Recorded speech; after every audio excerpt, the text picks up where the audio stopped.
Pour mieux se connaître, il faut savoir qu'est-ce qui nous touche. Toutes ces personnes qui s'exposent ne sont pas forcément appelées à s'exposer, et toutes personnes qui se cachent ne sont pas appelées à se cacher. Une personne peut décider de démissionner d'une entreprise parce qu'elle a été humiliée devant des clients. Il y a un jeune qui m'a écrit et qui disait qu'il est né derrière la maison. Et ce jour-là, il pleuvait alors que ce n'était pas la saison de pluie. Alors quel est le sens qu'il peut donner à sa vie par rapport à sa naissance? Bienvenue sur Mototo, le podcast qui donne la parole à celles et ceux qui osent, inspirent et transforment. Ici, nous parlons de la vie, des défis, de déclics et de transformations personnelles. Et pour ce tout premier épisode, on commence fort. Notre invité, coach Luc Agbetoro, une voix qu'on écoute et qu'on ressent. Il va nous aider à mieux comprendre ce qu'est vraiment le coaching, partager des bouts de son parcours, des leçons de vie, des clés pour avancer malgré les vents contraires. Alors, prenez une grande inspiration, installez-vous bien. Mototo commence maintenant.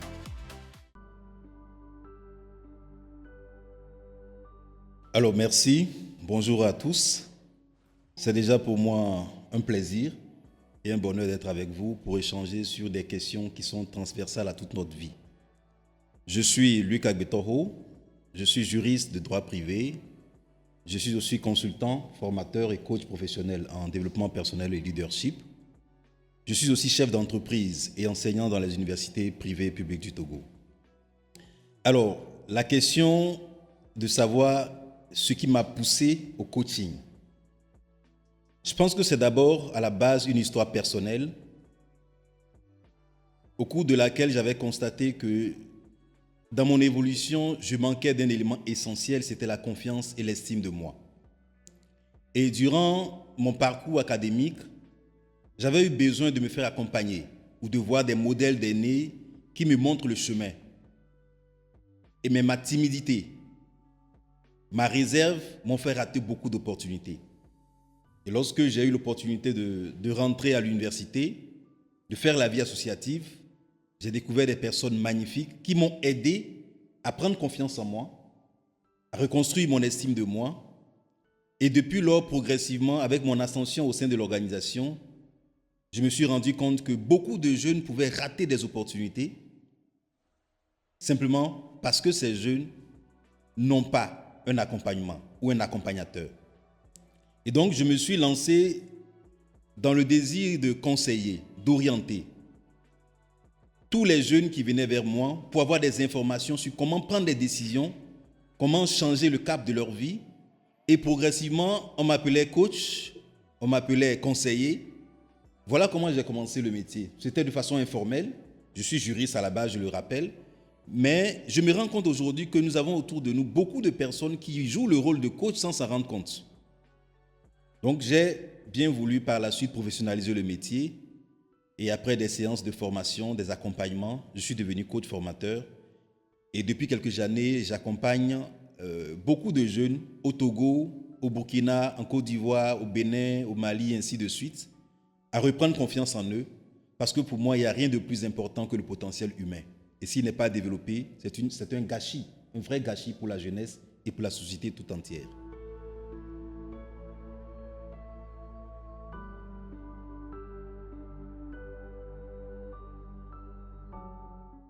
Alors c'est vrai, c'est bien de savoir ce que c'est qu'un coach, parce que beaucoup se posent la question, mais très peu ont la vraie réponse. Le coach, c'est d'abord et avant tout un accompagnateur. Souvent, nous faisons la confusion entre le coach et le mentor, mais le mentor, c'est comme un guide, c'est une personne qui a fait le chemin que vous voulez faire et que vous prenez comme modèle, qui vous donne des conseils, qui vous donne des directives, qui vous accompagne justement dans cette dynamique. Alors que le coach n'est pas forcément quelqu'un qui a fait le même chemin que vous ou le chemin que vous voulez emprunter, mais c'est un expert en accompagnement qui vous montre le chemin sans vous diriger. C'est une personne qui va user de certaines compétences, déjà d'abord l'écoute. L'écoute active, c'est l'une des qualités essentielles pour être un bon coach.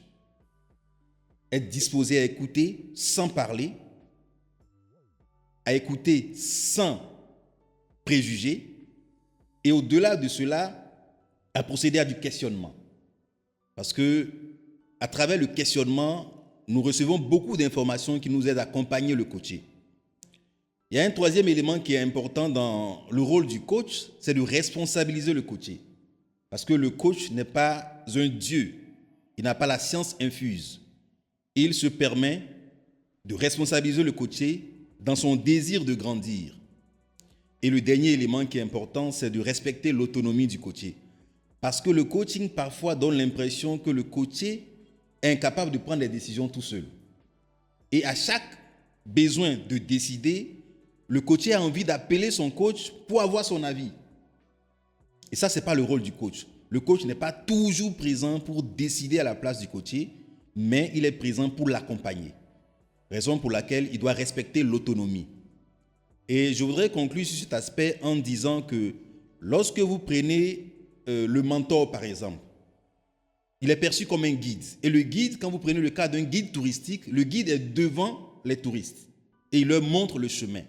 Mais le coach, il est au même niveau que le coaché, il marche avec lui main dans la main, il écoute, il lui donne quelques informations d'ordre général et il amène le coaché à prendre les décisions qui sont en conformité avec ses attentes. Voilà un peu le rôle du coach. Écouter, questionner, respecter l'autonomie du coaché et ensuite le responsabiliser.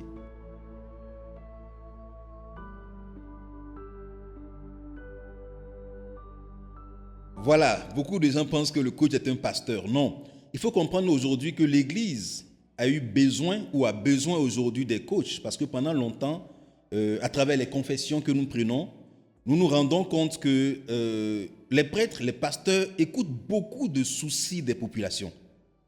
Et à un moment donné, lorsque la confiance est brisée entre un homme de Dieu, ou du moins entre un pasteur, un prêtre et les fidèles, on a des citoyens qui ont du mal à savoir vers qui se retourner. Donc le coach devient un peu comme une alternative. C'est vrai, pas totalement spirituel, c'est vrai, mais il y a des coachs spirituels. D'accord ? Le coach vient en complément à ce que les églises font pour soulager les populations des différents obstacles qu'ils rencontrent sur leur chemin. Donc le coach n'est pas un pasteur, il n'est pas un prêtre, mais on peut avoir, et on a des coachs qui sont des coachs spirituels, des coachs qui ont une très bonne relation avec Dieu, parce que le coaching aussi a une dimension spirituelle. Le coaching a une dimension très spirituelle. Voilà.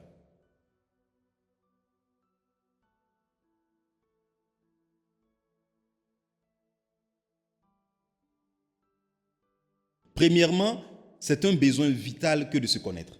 Beaucoup de gens évoluent en société sans savoir qui ils sont. Beaucoup de gens ont eu des opportunités en entreprise, des opportunités de voyage, des opportunités de mariage, sans d'abord prendre la peine de savoir qui ils sont.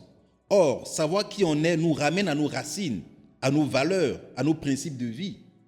Donc, pour savoir qui l'on est, première chose, il faut savoir dans quelles conditions on est né.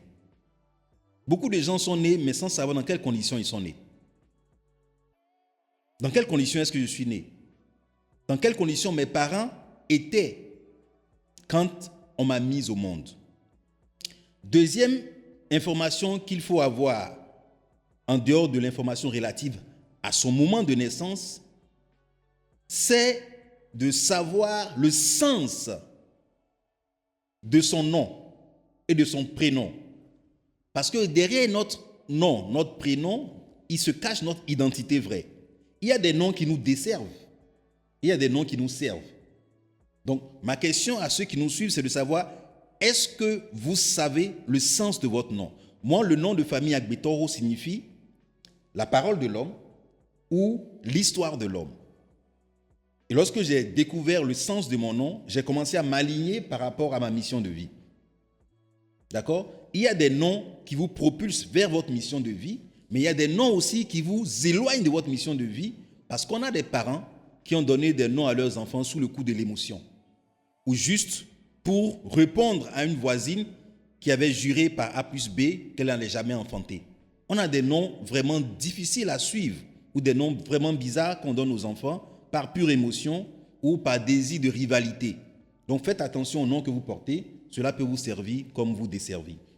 Donc le deuxième élément, donc, c'est vraiment connaître le sens de son nom. Le troisième élément, pour se connaître, il faut écouter les gens autour de soi. Je dis souvent que ce que nous sommes en réalité, Dieu nous le cache à nous-mêmes. et le montrent aux autres. Donc, parfois, vous avez des gens qui voient bien le profil que vous êtes, la personnalité que vous avez.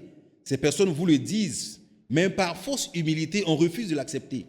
Vous allez trouver des gens qui vous disent, vous êtes très, très intelligent, très brillant, vous êtes très charismatique, vous êtes très, très travailleur.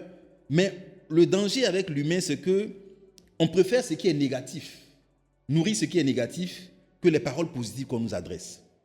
Et le coaching, justement, voudrait aider l'individu à pouvoir être épanoui en prenant en compte aussi tous ces compliments qui peuvent aider à construire sa personnalité. Donc le troisième élément, c'est vraiment d'écouter les gens autour. Ses proches parents, ses frères, ses sœurs, sa mère, son copain, son fiancé, son épouse, son chef d'entreprise, son responsable hiérarchique. Vous allez voir qu'il y a des messages qui reviennent souvent. On peut vous faire des compliments dans le cadre professionnel, vous dire que vous êtes très brillant, très intelligent. Vous n'allez pas croire. Vous allez vous dire non, peut-être que c'est juste pour me flatter. Mais vous vous rendez compte que dans le milieu académique aussi, on vous l'a toujours dit. Dans le milieu spirituel, on vous le dit. Donc ce n'est pas une coïncidence, ça voudrait dire en réalité qu'on est en train de vous révéler qui vous êtes vraiment. Donc faisons attention à ce que les gens disent de nous, surtout positivement, afin qu'on puisse apprendre à mieux se connaître. Le quatrième élément, c'est que pour mieux se connaître, il faut savoir qu'est-ce qui nous touche. Parce que derrière ce qui nous touche, derrière ce qui nous énerve, derrière ce qui nous pousse à prendre des décisions, se cachent nos valeurs. Une personne peut décider de rompre une relation d'amitié, rompre une relation sentimentale simplement parce qu'on lui a manqué de respect. Ce qui voudrait dire que le respect est une valeur cardinale chez cette personne. Une personne peut décider de démissionner d'une entreprise parce qu'elle a été humiliée devant des clients. Cela voudrait dire que le fait de faire des critiques à cette personne en public est l'une des valeurs non négociables pour elle. Donc tous les éléments qui vont nous toucher, qui vont créer au fond de nous une forme de frustration, sont en réalité nos valeurs. Parce que ce qui ne constitue pas nos valeurs ne peut pas nous toucher. Donc voilà un peu quelques éléments. Je ne vais pas dévoiler toute notre stratégie de coaching. Maintenant, ceux qui veulent avoir plus de détails pour mieux se connaître, ils peuvent nous approcher en tant que coach. Et puis on verra comment les accompagner dans les meilleures conditions avec des éléments plus authentiques. Je voudrais donner le cas d'un jeune qui m'a écrit et qui disait qu'il est né derrière la maison. Et ce jour-là, il pleuvait alors que ce n'était pas la saison de pluie. Alors quel est le sens qu'il peut donner à sa vie par rapport à sa naissance? Et si vous décortiquez par exemple ce lieu de naissance, le moment de la naissance, vous vous rendez compte que le fait d'être né dans une maison, ça montre le sentiment de sécurité.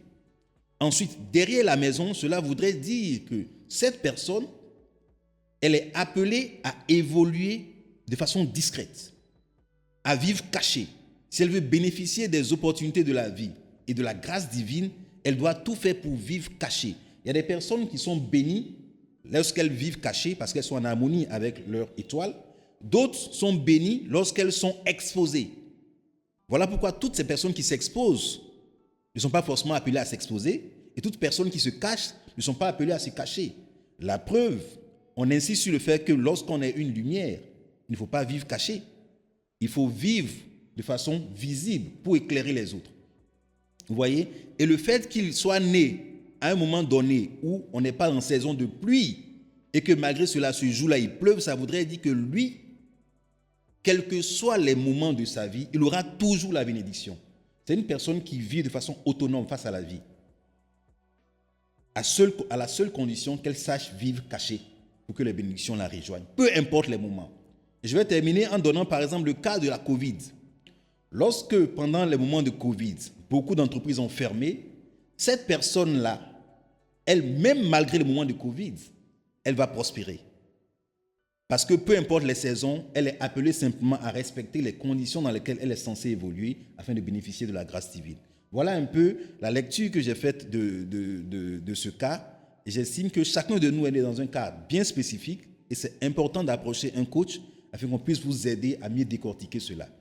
Voilà un peu ce que je peux dire.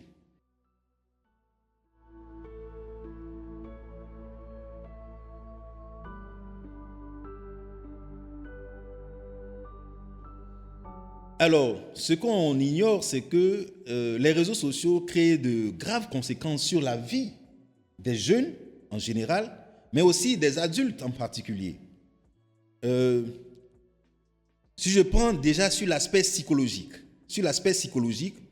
on va se rendre compte que les réseaux sociaux peuvent facilement entraîner une baisse d'estime de soi et de confiance en soi. Baisse d'estime de soi et de confiance en soi sur le plan psychologique. Pourquoi? Parce qu'on est en constante comparaison avec les autres. On a l'impression que la vie des autres est meilleure sur les réseaux sociaux parce que tout le monde veut donner l'impression que tout va bien. Mais nous, les coachs, nous savons ce que les gens vivent au quotidien parce qu'ils nous le disent dans le secret de leur vie. Donc, l'une des premières conséquences, c'est qu'on peut baisser en estime de soi et en confiance en soi. Deuxième conséquence, qui peut être psychologique, c'est qu'il y a une forme d'isolement. On est isolé. Beaucoup de jeunes vivent l'anxiété et l'isolement. À cause des réseaux sociaux, on n'a plus le temps de consacrer du temps à ses proches. Voilà pourquoi je dis souvent que les réseaux sociaux nous éloignent de nos proches et nous rapprochent des étrangers. Donc faisons attention. Psychologiquement, on peut s'éloigner de nos proches sans s'en rendre compte. On peut s'éloigner affectueusement et affectivement de nos proches sans nous en rendre compte. Si nous prenons par exemple sur le plan physique, on se rend compte que la population ne dort plus.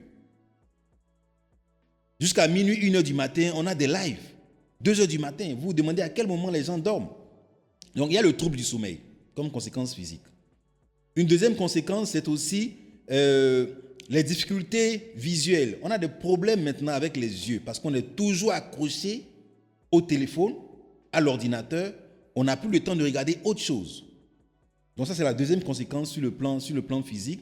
Et la troisième conséquence, c'est que la santé prend un coup.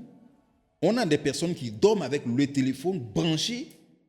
On a eu des cas de mort où le téléphone a explosé, où la batterie a explosé, pendant que le téléphone se trouvait sur la poitrine de telle ou telle personne.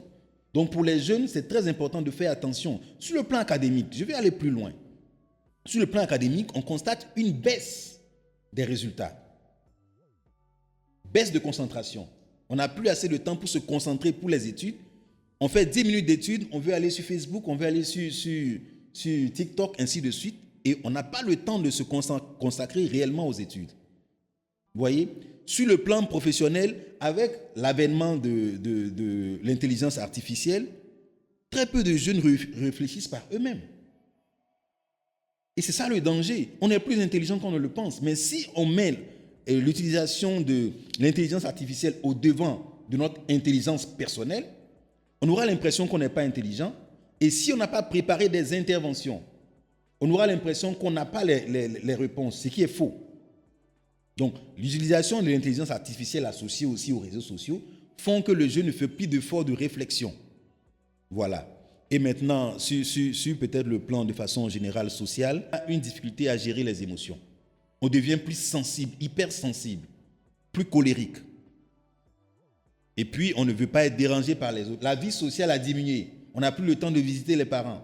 Le simple coup de fil par WhatsApp, ainsi de suite, ou par Messenger, on a l'impression qu'on vit au quotidien avec les parents, mais on ne les voit pas depuis 1 an, 2 ans. Donc voilà un peu les conséquences pour les jeunes. Sur le plan psychologique, sur le plan physique, sur le plan scolaire, académique et professionnel, et même sur le plan social.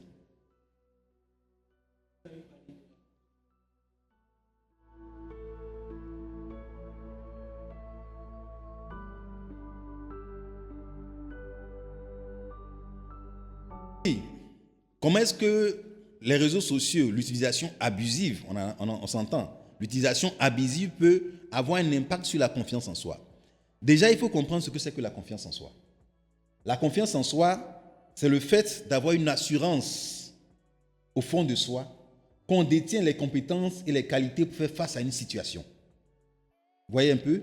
Or, lorsqu'on est sur les réseaux sociaux, de façon abusive, on a l'impression que ce sont les autres qui sont bons, qui ont la capacité à régler leurs problèmes. Alors que ce qui est affiché, par exemple, c'est du fake. Vous connaissez le phénomène des fake news. Vous voyez des gens qui vous font des photos quelque part et vous disent « je suis aux États-Unis, je suis ici, je suis là ». Mais en réalité, c'est faux. Ils n'ont jamais bougé de leur chambre. C'est juste un décor. Et donc, ce jeune-là, qui est aussi avec l'envie de poser des actes ici, mais qui n'a pas les moyens, commence à croire que pour lui, sa vie est fichue. Alors qu'en réalité, il a les compétences pour faire face à une situation. Il a les capacités pour affronter telle situation, mais il lui faut juste de la patience. Donc, cette confiance en soi, le fait de croire en son potentiel va diminuer parce qu'on n'est pas à la hauteur. Je vais plus loin. On voit un jeune, peut-être moyen en classe, qui fait des vidéos. Il a 100 000 vues. Le premier de la classe, il poste une vidéo avec un contenu intéressant. Il a 10 vues. Il se demande s'il est intelligent. Alors que son contenu est bon, mais la société est fatiguée des bons contenus. La société veut rire, veut s'amuser, veut s'épanouir parce que le stress est grandissant. Donc, la confiance en soi de ce jeune homme peut être atteinte si il ne se rend pas compte de ce qu'il est et que peut-être ce n'est pas la bonne cible qui a vu ces vidéos. Aujourd'hui, vous pesez en fonction des likes, vous pesez en fonction des vues. Et quand votre vidéo fait 15 vues, 100 vues, vous êtes déçu. Vous dites, mais finalement, est-ce qu'il faut que je reste encore sur les réseaux sociaux? Donc, la confiance en soi peut être brisée par l'utilisation abusive en pensant que c'est la réalité. Les réseaux sociaux ne sont pas forcément la réalité est totalement ailleurs. Je termine en disant que nous sommes obligés de porter des masques sociaux pour donner l'impression que ça va dans nos vies, alors qu'en réalité, chacun se cherche. Chacun se cherche. Je voudrais insister là-dessus. Chacun se cherche. Même tous ceux que vous voyez comme influenceurs, ils sont toujours en train de rechercher des repères pour leur vie. Donc, beaucoup de patience à la jeunesse. Allez en fonction de vos valeurs et vous verrez que la réussite va vous rejoindre. Chacun pose le meilleur et cache le pire. Et je voudrais rebondir en disant qu'on a eu des cas où, je voudrais parler du cyberharcèlement. L'utilisation abusive a créé aujourd'hui le cyberharcèlement du fait qu'il y a des jeunes qui sont harcelés en ligne pour des posts qui ont été faits. Et cela peut aboutir même à des suicides. On a vu des jeunes qui n'ont pas le mental très fort, mais qui ont dû céder à la pression sociale en se donnant simplement la mort ou en sautant la vie. Voilà, donc le cyberharcèlement, les critiques, les injures sur les réseaux sociaux, pendant des lives, on a des individus qui prennent plaisir à briser les autres sur les réseaux sociaux. C'est-à-dire, vous ne le connaissez ni d'Adam ni d'Ève, ils montent sur votre live, ils vous balancent une phrase, si vous n'avez pas le moral, vous n'avez pas le mental, ben, vous craquez. Et la plupart de ceux qui font des lives disent, ne lisez pas les commentaires. Parce qu'il y a des personnes qui viennent spécialement pour vous briser. Donc, c'est vraiment dangereux d'utiliser abusivement les réseaux sociaux. Il faut faire attention à ce qu'on cherche.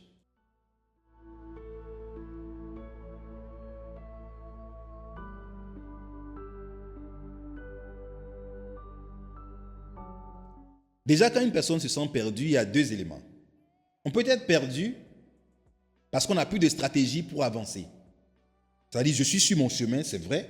Je suis dans mon domaine d'action, c'est vrai. Mais je n'ai plus de stratégie pour avancer. Là, je suis perdu. Mais on peut être perdu aussi parce qu'on n'est pas sur son chemin. C'est-à-dire qu'on a embrassé une carrière qui n'est pas notre carrière. On a embrassé une profession qui ne nous épanouit pas. Et on est perdu. On a aussi des individus qui sont fatigués et qui ont besoin d'être réconfortés par le coach. Mais je vais vous dire un secret qui est vrai. C'est que les plus grandes fatigues ne sont pas physiques. Les plus grandes fatigues d'un être humain ne sont pas physiques. Elles sont psychologiques. Ça voudrait dire que c'est le stress, les frustrations de la vie qui font qu'on a l'air fatigué. Sinon, le corps, il est très solide. À moins qu'on ait eu des problèmes de santé, qu'on ait travaillé comme un maçon et que physiquement on se sente fatigué. Donc, les premières paroles que nous donnons, c'est d'abord des paroles de motivation. Mais avant d'aller aux paroles de motivation, ce que moi je conseille, lorsqu'on se sent fatigué, perdu, il faut dormir. Il faut se reposer. C'est le premier élément. Parce que le stress, la fatigue nous rend irritables et nous rendent dépressifs. Donc, si on prend le temps de dormir dans un cadre silencieux, loin de la famille, le téléphone éteint, les réseaux sociaux coupés, vous voyez, après 2 heures de sommeil, on a l'impression qu'on a récupéré de l'énergie. Donc, première chose qu'on peut faire de façon pratique, c'est se reposer dans un environnement très calme. Couper les ponts avec tout le monde, ne serait-ce que pour 3 heures, 4 heures ou une journée. Deuxième chose que nous disons, nous demandons aux individus qui ne croient plus en eux, qui sont fatigués de la vie, de se rappeler tous les anciens succès. Beaucoup de gens oublient les anciens succès. On a l'impression qu'on a raté toute notre vie. Alors que le BPC, qui était un rêve avant, on l'a eu, ça fait 5 ans, on l'a oublié. La licence qu'on rêvait et pour laquelle on priait Dieu tout le temps, on l'a eu, on ne se rend pas compte. La petite amie qu'on a toujours convoitée, elle est chez nous à la maison, où notre fiancé est là, notre femme est là. On ne s'en rend plus compte. Et parfois, on oublie nos anciens succès. Donc nous, là, en tant que coach, nous demandons aux gens de faire une liste de tous vos anciens succès, de toutes les personnes que vous avez aidées dans la vie aussi. Et après, vous vous rendez compte que vous êtes utile au fait. Ne serait-ce qu'à travers un mot qu'une personne que vous avez aidée vous balance, une phrase, une rencontre, vous vous dites « Waouh, mais si j'ai pu être utile à cette personne, pourquoi est-ce que j'ai l'impression que je suis inutile ?» Et je vais vous dire quelque chose de très important, c'est quel que soit l'endroit où vous êtes dans ce monde, sachez qu'il y a quelqu'un quelque part qui est fier de vous avoir connu. Ça peut être un mécanicien, un maçon, un vidéaste, un web designer, un plombier, un étudiant, un élève. Il y a forcément quelqu'un qui jure par vous. Et donc, vous devez être capable de vous dire que même si vous vous sentez inutile dans ce monde, il y a forcément quelqu'un quelque part pour qui vous êtes un modèle. On est tous un modèle pour quelqu'un. On est tous un modèle. La question, c'est de savoir si nous sommes les bons modèles. On peut être un bon modèle, on peut être un mauvais modèle. Mais je suis sûr que chacun de vous ici présent est un modèle pour quelqu'un quelque part. Donc voilà les mots que nous tenons. Ce sont des mots de motivation. Ce sont des paroles positives, avec des énergies positives qui permettent à ce monsieur-là de reprendre énergie. Lors d'une formation en leadership, une ancienne ministre m'a dit, après la session, j'étais choqué. Elle me dit, « Monsieur Luc, vous venez de me ressusciter. » J'étais morte. C'est-à-dire que les mots que nous utilisons en tant que coach pour parler à un individu qui est en train de vouloir se suicider, qui est en train de vouloir rompre une relation, qui est en train de vouloir démissionner, ce sont des mots forts. Et on a bien dit, au commencement était la parole. Et la parole était avec Dieu et la parole était Dieu. Tout ce qui s'est fait par elle et rien de ce qui ne s'est fait sans elle. Ça voudrait dire que le pouvoir de la parole peut construire facilement, mais il peut aussi détruire. Donc un bon coach sait utiliser les mots qu'il faut pour avancer avec son coaching.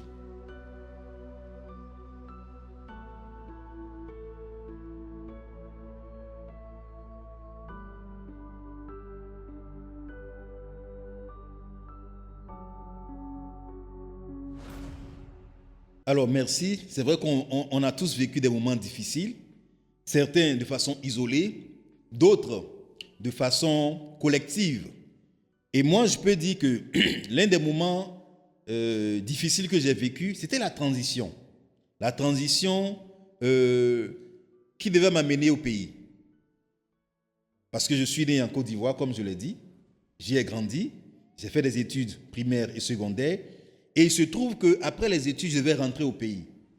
Je devais laisser tous mes amis, tous mes projets, toutes mes opportunités et reconstruire une vie.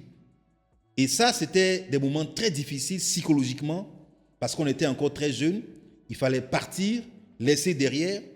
Et j'ai eu un temps de déchirement lorsque, la veille de mon départ, j'ai rassemblé les jeunes qui venaient chez moi discuter. Ce sont des jeunes de 3 ans, 4 ans, 5 ans, 7 ans, 8 ans, 10 ans. Une dizaine de jeunes qui venaient régulièrement chez moi pour partager des moments d'échange quand j'étais jeune. Et lorsque je leur annonce que je dois rentrer chez moi, ils m'ont posé une question qui m'a fait réfléchir.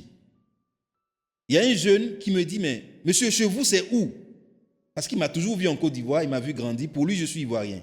Et quand je lui dis que je dois rentrer chez moi, il me dit, mais chez vous, c'est où? Je dis, chez moi, c'est le Togo. Il dit, c'est incroyable. Non, vous n'êtes pas togolais, vous êtes ivoirien. On vous a toujours vu grandir ici. Pour nous, vous êtes ivoirien. Vous ne devez pas partir d'ici. Et c'est la première fois que j'ai vu des gens pleurer pour moi. Une dizaine de jeunes assis à même le sol, à qui j'annonçais mon départ, qui pleuraient comme des bébés. C'était un moment de déchirement, mais j'ai compris que pour vivre aussi, il faut savoir se déchirer ou se laisser déchirer par la vie. Il faut savoir lâcher prise, se départir pour grandir et ensuite nourrir des personnes qui croient en vous, même à distance. Voilà un moment qui a été difficile pour moi. Et rentrer au Togo, j'ai compris la différence de culture. Vous savez, les Ivoiriens, ils sont très ouverts, ils sont vifs, ils sont vrais, ils ne sont pas hypocrites. Et puis, ils sont comme ils sont. Le Togolais, il est très poli. Quitte à ce qu'il soit hypocrite. Il préfère ne pas vous blesser et être hypocrite plutôt que de vous dire réellement ce qu'il pense. Donc, j'avais eu du mal à connecter avec des personnes qui ne sont pas assez ouvertes. Et après, quelques temps après, tu apprends des choses qui ont été dites par cette même personne. Tu te dis, mais comment? L'Ivoirien, il te dit ce qu'il pense de toi et le lendemain, il vient te chercher pour aller jouer au foot. C'est ça aussi, cette authenticité-là qui manque aux Togolais. Le Togolais, il est bon, il est travailleur, mais il manque de confiance en soi, il manque d'estime de soi. Le Togolais a du potentiel qu'il n'exploite pas du tout. Ailleurs, les gens n'ont pas beaucoup de potentiel, dans d'autres pays, mais ils savent se vendre jusqu'à ce que vous croyez en leur potentiel. Donc voilà un peu un moment qui a été difficile pour moi, la séparation, la transition d'une culture nationale ivoirienne, où on dit les choses comme on pense, sans que les gens vous jugent comme orgueilleux, comme impolis, à une culture où il y a beaucoup trop de valeurs à respecter. On cultive le perfectionnisme, on cultive l'excellence. Ce qui fait qu'une petite erreur pour un Togolais, c'est une nuit blanche. Le Togolais, l'Ivoirien, il va surfer sur ses erreurs. Il fait de ses erreurs un tremplin pour grandir. Le Togolais, il va s'apitoyer sur son sort. Alors que c'est une erreur qui peut passer. Vous voyez, on veut être trop parfait. Le Togolais veut être trop parfait. Et ce besoin d'être parfait fait qu'on n'avance pas vite. Je ne dis pas que c'est négatif, mais parfois il faut savoir s'adapter à l'évolution. Alors, pour surmonter cela, je me suis adapté. Voilà l'une des plus grandes qualités qu'il faut développer, l'adaptabilité. Tout individu qui sait gérer le changement peut tout réussir dans sa vie. Parce que la gestion du changement, c'est un outil efficace vers l'épanouissement. La société bouge, les cultures bougent, les valeurs bougent. Et si vous n'avez pas la capacité à vous adapter à votre environnement, vous aurez du mal à évoluer. J'allais à une conférence au Ghana, à Accra, que je devais animer. J'arrive sur scène, sur place, la veille, un dimanche, il n'y avait personne pour m'accueillir. J'étais en face de l'hôtel. Ceux qui étaient censés m'accueillir ne m'ont pas accueilli. Je lance les appels inaccessibles, c'était un dimanche. Et qu'est-ce qu'il faut faire? Dormir dans la rue? Qui est-ce qu'il faut appeler? Je regarde juste en face de moi, il y a une école primaire. Donc je vais avec ma valise voir le gardien pour lui dire, je suis venu là à cet hôtel, j'étais censé être hébergé ici, être accueilli, mais il n'y a personne pour m'accueillir. Est-ce qu'il pourra au moins me donner une salle où je peux déposer ma valise et rester le temps que le lendemain je parte? Heureusement que je suis tombé sur une bonne personne qui a accepté de m'ouvrir une salle de classe et je vous assure, j'ai dormi sur le banc. Le dos taché de craie. J'avais le dos, le corps qui me faisait mal toute la nuit. Et le lendemain, je me suis retrouvé dans l'hôtel en face où je devais animer ma conférence avec une chambre de luxe. C'est-à-dire que je suis parti du pire au meilleur. Mais si vous n'êtes pas capable de vous adapter, vous allez être frustré, énervé, insulter les gens, alors que la vie nous enseigne que nous devons apprendre à vivre avec ce que nous avons comme moyen. Donc, la première qualité qui m'a aidé à surpasser cette difficulté, ou bien cette transition de la Côte d'Ivoire au Togo, c'est l'adaptabilité. C'est l'adaptabilité. Et c'est ce que je recommande à toute personne qui vit un moment de changement.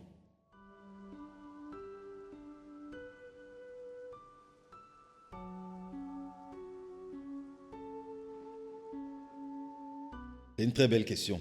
Vous avez bien dit ma définition. Parce qu'en réalité, la réussite, elle est subjective. Pour moi, la réussite, c'est là d'atteindre les objectifs qu'on s'est fixés. Je n'ai pas dit que c'est là d'atteindre les objectifs que la société nous a fixés. C'est là d'atteindre les objectifs qu'on s'est fixés. Voilà pourquoi un individu peut avoir réussi, mais la société peut estimer qu'elle n'a pas réussi. Et en tant que coach, j'ai fini par comprendre qu'on peut réussir sa vie et on peut réussir dans la vie. Réussir dans la vie, c'est réussir en cochant les critères de la société. Aujourd'hui, pour nos familles, pour nos parents, quand un jeune dit qu'il a réussi, il faut avoir construit. Au Togo, c'est ça. Il faut avoir un terrain, il faut avoir construit. Un. Deuxième élément de réussite, il faut être marié. Troisième, avoir des enfants. Quatrième, avoir un boulot. Quand vous avez ça, on peut dire que vous avez réussi sur le plan social. Or, pour nous les coachs qui allons plus en profondeur dans la découverte de l'objet de l'épanouissement de l'individu, nous nous rendons compte qu'on peut réussir dans la vie sans réussir sa vie. Parce que réussir sa vie, c'est être en harmonie avec soi. Dans la quête de quoi? De la réussite. C'est-à-dire que pour réussir ma vie, je dois me fixer les critères de réussite. Est-ce que je deviens une bonne personne? Est-ce que je suis devenu un bon parent? Est-ce que je suis un bon chef d'entreprise? Est-ce que j'ai une bonne relation avec Dieu? Est-ce que je prends soin de moi, des personnes qui m'ont éduqué? Vous voyez un peu? Donc, si je me fixe ces objectifs, je peux avoir réussi ma vie pendant que les gens pensent que j'ai échoué dans ma vie. Donc, moi, je voudrais nous inviter d'abord, la première chose à faire si l'on veut réussir, c'est d'abord de réussir sa vie. Et pour réussir sa vie, il faut connaître qui on est, savoir sa mission de vie et aligner sa mission de vie, ses valeurs à l'objectif de réussite. Je vais vous dire quelque chose qui va vous étonner, c'est que beaucoup de gens dans notre société, même dans nos familles, donnent l'impression d'avoir réussi, mais quand vous les voyez, elles sont malheureuses. Pourquoi? Il y a des personnes, dans la quête de leur réussite, ont bafoué leurs valeurs, ont bafoué leurs principes. Et j'entends des jeunes dire, réussir coûte que coûte. Je suis prêt à tout pour réussir. Si on est prêt à tout pour réussir, on ne va pas réussir. Parce que le tout, qu'est-ce que vous mettez dans le tout? Tuer pour réussir? Blesser pour réussir? Mentir, diffamer pour réussir? Casser les autres pour réussir? Piéger les autres pour réussir? Empêcher les autres de réussir pour réussir? Non. Lorsqu'on veut réussir et que cette réussite soit une source d'épanouissement, il faut qu'on garde nos valeurs. Ça va prendre du temps. Les bonnes choses prennent du temps, mais lorsqu'on veut vraiment réussir, il faut toujours garder ces valeurs à côté parce que les valeurs nous cadrent et nous recadrent dans le chemin que nous faisons. J'ai eu un monsieur en coaching, venu avec une grosse voiture, banquier de profession, haut cadre, qui dans le bureau se met à pleurer. Je dis, mais monsieur, qu'est-ce que vous avez? Il me dit, j'ai l'impression que tout le monde est heureux chez moi. Quand j'arrive à la maison, dans la maison que j'ai construite, toute la famille est heureuse, les tantes, les oncles qui sont là, mais je suis le seul à ne pas être heureux. Alors que c'est ma maison. C'est-à-dire que je fais du bien autour de moi, je crée le bonheur autour de moi, mais je suis incapable d'être heureux. Pourquoi? Parce qu'il a dû faire des choses sombres pour répondre aux critères de la société. Et aujourd'hui, il a tout pour être heureux, mais il n'est pas heureux. Voilà pourquoi je dis souvent, et on peut être heureux à son insu, mais on peut être aussi malheureux à son insu. Il y a des gens qui pensent qu'ils sont heureux, mais en réalité, ils sont malheureux. Il y a des gens qui pensent qu'ils sont malheureux, mais en réalité, ils sont heureux. Tout dépend des critères d'évaluation de votre bonheur. Donc pour moi, la réussite, elle est d'abord subjective. Et il faut réussir avec ses valeurs. Voilà un peu ce que je peux dire.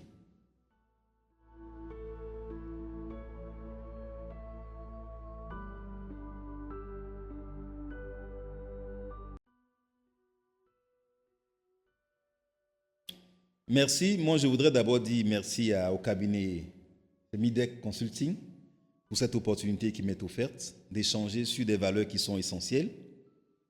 Et avec la rubrique Mon Toto, justement, que j'apprécie, avec des citations qui reconstruisent juste à une simple lecture. Vous savez, la force des citations, c'est qu'elles résument la vie en un seul mot, en une seule phrase. Et j'aime bien la citation de Winston Churchill qui dit « Aucun succès n'est final, aucun échec n'est fatal, le plus important, c'est le courage de continuer. » Aucun succès n'est final. Ce n'est pas parce qu'on a réussi que c'est la fin du monde. On peut réussir aujourd'hui et échouer demain.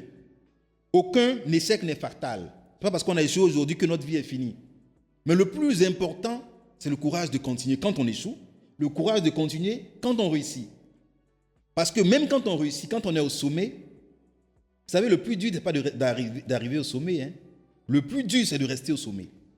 Quand on est premier des classes, le plus dur maintenant, c'est de demeurer premier jusqu'à la fin des classes.